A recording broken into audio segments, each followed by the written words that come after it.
খুব সংক্ষিপ্ত পরিসরে রাসূল সাল্লাল্লাহু আলাইহি ওয়াসাল্লামের জীবনী থেকে আমরা কিছু লাইফ লেসন নিয়ে আসবো। আমরা কি শিখতে পারি রাসূল সাল্লাল্লাহু আলাইহি ওয়াসাল্লামের জীবনী থেকে। প্রথম যেই লেসনটা আমরা উল্লেখ করতে চাই সেটা হচ্ছে রাসূল সাল্লাল্লাহু আলাইহি ওয়াসাল্লাম খুব বড় মনের মানসিকতার অধিকারী ছিলেন, বড় মনের, বড় হৃদয়ের অধিকারী ছিলেন। তিনি সবার জন্য ছিলেন। He use to think beyond the narrow borders. কখনো ন্যারো মাইন্ডেড ছিলেন। উনি সবাইকে অ্যাকোমোডেট করতে চাইতেন। তিনি আলামিন, বিশ্ববাসীর জন্য রহমত।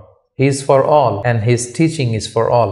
দ্বিতীয় যে শিক্ষাটা আমরা পাই সেটা হচ্ছে রাসূল সাল্লাল্লাহু আলাইহি ওয়াসাল্লাম সবসময় সংঘবদ্ধ জীবনযাপন করেছেন। আমরা যদি দেখি মক্কাতে সংঘবদ্ধ, মদিনাতে সংঘবদ্ধ, যেখানে তিনি ছিলেন সংঘবদ্ধ ছিলেন। এবং আমরা যেন ইউনাইটেড থাকি, কোরআনের শিক্ষাটা তিনি বারবার বলেছেন, ওয়ালা তাফাররাকু, তোমরা বিচ্ছিন্ন হয়ো না, তোমরা আলাদা হয়ে জীবনযাপন করো না, বরং তোমরা সংঘবদ্ধ জীবনযাপন করো। 3 নম্বর যে শিক্ষাটি আমরা পাই রাসূল সাল্লাল্লাহু আলাইহি ওয়াসাল্লামের জীবনী থেকে সেটা হচ্ছে তিনি পিস লাভার ছিলেন, শান্তিকামী। কখনো সংঘাতে, সহজে বিরোধে জড়াতে চাইতেন না। সবসময় শান্তি প্রতিষ্ঠায় তিনি অগ্রগামী ছিলেন। আমরা যদি দেখি যে কুরাইশদের সাথেও কিন্তু তিনি পিস ট্রিটি করেছেন, শান্তি চুক্তি। সাহাবারা রাজি হচ্ছিলেন না, কিন্তু তিনি করেছেন। মদিনায় এসে তিনি মদিনা চার্টার করেছেন, মদিনা সনদ করেছেন, ইহুদিদের সাথে একসাথে থেকেছেন। কিন্তু মদিনা সনদ ভঙ্গ হয়েছে যখন তারা বিশ্বাসঘাতকতা করেছে। তার মানে তিনি সবসময় শান্তির পক্ষে ছিলেন। তো আমরা যারা নবীজির উম্মত বলে নিজেদেরকে দাবি করি, আমরা যেন সবসময় শান্তিকামী হই, আমরা যেন শান্তির পক্ষে থাকি, এটা আমাদের জন্য শিক্ষা। 4 নম্বর যে শিক্ষাটি আমরা পাই সেটা হচ্ছে he was the flag bearer of justice. ন্যায় যেখানে, সত্য যেখানে, ইনসাফ যেখানে, জাস্টিস যেখানে, তিনি সেখানে। তার প্রমাণ আমরা দেখি 20 বছর বয়সে তিনি যখন যুবক, তখন তিনি হেলফুল ফুজুল নামে যুব সংঘ করেছেন। উদ্দেশ্য কি ছিল? মাআল মাজলুম দিদ্দাল জালিম। আমরা সবসময় মাজলুমের পক্ষে থাকবো, জালেমের বিরুদ্ধে। কোনো জালেম যেন কোনো ব্যবসায়ীকে, ভিনদেশীকে, কাউকে যেন ঠকাতে না পারে, মাজলুমের পক্ষে লড়বার জন্য তিনি এটা করেছেন। তার মানে ইনসাফ, জাস্টিস, ন্যায় পরায়ণতার পক্ষে তিনি সবসময় কাজ করেছেন। আমরা যেন সবসময় ন্যায় পরায়ণতার পক্ষে থাকি, এটাই আমাদের জন্য শিক্ষা। 5 নম্বর যে ব্যাপারটা আমরা দেখি যে রাসূল সাল্লাল্লাহু আলাইহি ওয়াসাল্লামের পুরো জীবনটা যদি আপনারা খেয়াল করেন, সবসময় রাসূল সাল্লাল্লাহু আলাইহি ওয়াসাল্লাম একটা স্ট্রাগলের মধ্য দিয়ে গিয়েছেন। তিনি আল্লাহর নবী, শুধু নবী নয়, শ্রেষ্ঠ নবী, আল্লাহর হাবিব। তার কাছে কোরআন নাজিল হয়েছে, তার কাছে ওহী আসতো, আল্লাহর সরাসরি সাহায্য তিনি পেয়েছেন, আল্লাহর সাথে কথা বলতেন। তারপরও তার জীবন কিন্তু স্ট্রাগল মুক্ত ছিল না। সবসময় তিনি স্ট্রাগলের মধ্য দিয়েছিলেন। আমরা একটু স্ট্রাগল করলে হতাশ হয়ে পড়ি, একটু বিপদে পড়লে হতাশ হয়ে পড়ি। আমরা যদি রাসূলের জীবনে দেখি তাহলে আমরা বুঝতে পারবো না, হতাশ হওয়া যাবে না, ধৈর্য ধারণ করতে হবে। কারণ struggle is the part of our life. আমার নবী স্ট্রাগল করেছেন, তিনি সংগ্রাম করেছেন। সো সংগ্রাম আমাদের জীবনের অংশ।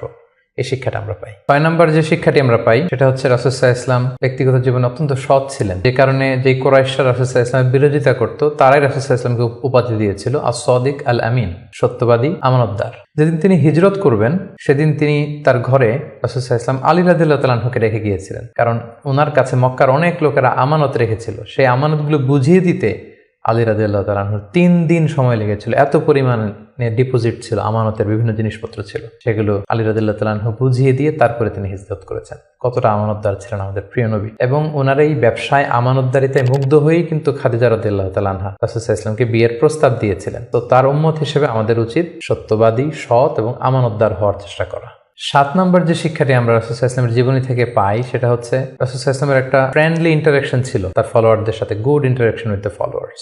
আমাদের অনেক লিডারদের মধ্যে একটা বসি ভাব থাকে যে আমি সব জানি, আমার ফলোয়াররা কিছুই জানে না, আমার টিমের লোকেরা কিছুই জানে না। না, রাসূল সাল্লাল্লাহু আলাইহি ওয়াসাল্লাম এটা করতেন না। কারোর কাছ থেকে কোনো ভালো কনসালটেশন, কোনো পরামর্শ আসলে পলিসি মেকিংয়ে তাদের কথাও তিনি রাখতেন। সুবহানাল্লাহ, এটা একটা গুড লিডারের বৈশিষ্ট্য। 8 নম্বর যে শিক্ষাটা আমরা পাই সেটা হচ্ছে রাসূল সাল্লাল্লাহু আলাইহি ওয়াসাল্লাম হেভিলি ফোকাসড ছিলেন তার মিশনে। সেই যে মক্কায় তিনি তাওহীদের বাণী প্রচার করতে শুরু করেছেন, রিসালাতের বাণী প্রচার করতে শুরু করেছেন, আখিরাতের কথা মানুষকে প্রচার করতে শুরু করেছেন। তার যে দাওয়াতের ফোকাস, এই ফোকাস থেকে কোনো প্রলোভন, কোনো লোভ, কোনো স্ট্রাগল, কোনো বিপদ রাসূল সাল্লাল্লাহু আলাইহি ওয়াসাল্লামকে এক চুল পরিমাণ নাড়াতে পারেনি। আমরা যদি জীবনে সফল হতে চাই আমাদের ফোকাস ঠিক রাখতে হবে। ফোকাস থেকে আমরা নড়ে গেলে কিন্তু আমরা সফলতার দেখা পাবো না।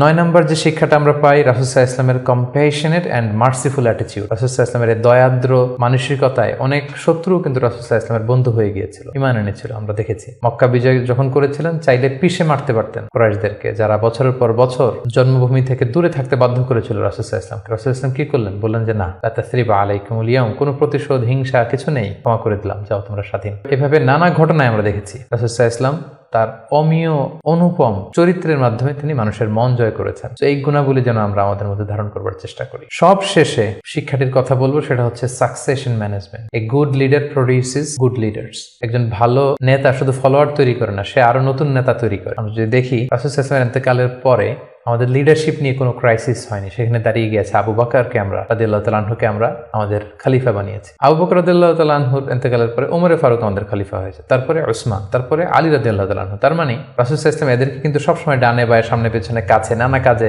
এঙ্গেজ করে নতুন নেতৃত্ব, নিউ লিডারশিপ কিন্তু তিনি তৈরি করেছিলেন। ফলে এই সাকসেশন ম্যানেজমেন্টে কিন্তু রাসূল সাল্লাল্লাহু আলাইহি ওয়াসাল্লাম সাকসেসফুল ছিলেন, এবং এখান থেকে আমরা যারা লিডারশিপ কোয়ালিটি আমাদের আছে, আমরা যেন নতুন লিডার তৈরি করে যেতে পারি উম্মার জন্য, এই শিক্ষাটি কিন্তু আমরা পাই। সম্মানিত শুধু রাসূল সাল্লাল্লাহু আলাইহি ওয়াসাল্লামের ফলোয়ার বা উম্মাহ হিসেবে আমাদের উচিত রাসূল সাল্লাল্লাহু আলাইহি ওয়াসাল্লামের আদর্শকে আমাদের জীবনে বাস্তবায়ন করা, তার প্রতি ভালোবাসার সর্বোচ্চ নমুনা পেশ করা, তার সম্মান আমাদের সম্মান। তাকে যখন গালি দেওয়া হয়, তার বিরুদ্ধে যখন কটু কথা বলা হয়, আমরা যেন তখন এর প্রতিবাদ করি, লেখনীর মাধ্যমে, বক্তব্যের মাধ্যমে, একত্রিত হয়ে বিভিন্ন ইভেন্টস করার মাধ্যমে রাসূল সাল্লাল্লাহু আলাইহি ওয়াসাল্লামের রেখে যাওয়ার শিক্ষা যেন আমরা আমাদের বাস্তব জীবনে কাজে লাগাই, আমরা যেন অন্যের কাছে পৌঁছাই, আমরা যেন সোশ্যাল মিডিয়াতে ছড়িয়ে দেই, এবং রাসূল সাল্লাল্লাহু আলাইহি ওয়াসাল্লামের এই শিক্ষা যেন আমরা আমাদের অমুসলিম ভাই বোনদের কাছে পৌঁছাতে পারি। আমরা যেন রাসূল সাল্লাল্লাহু আলাইহি ওয়াসাল্লামকে আমাদের জীবনের চাইতে বেশি ভালোবাসতে পারি, আমরা যেন বেশি বেশি রাসূল সাল্লাল্লাহু আলাইহি ওয়াসাল্লামের প্রতি দুরূদ পড়ি, তার রেখে যাওয়ার শিক্ষা এবং আদর্শ যেন আমরা মেনে চলতে পারি। আল্লাহ তাআলা আমাদের সবাইকে কথাগুলো বোঝার, আমল করার তৌফিক দান করুন।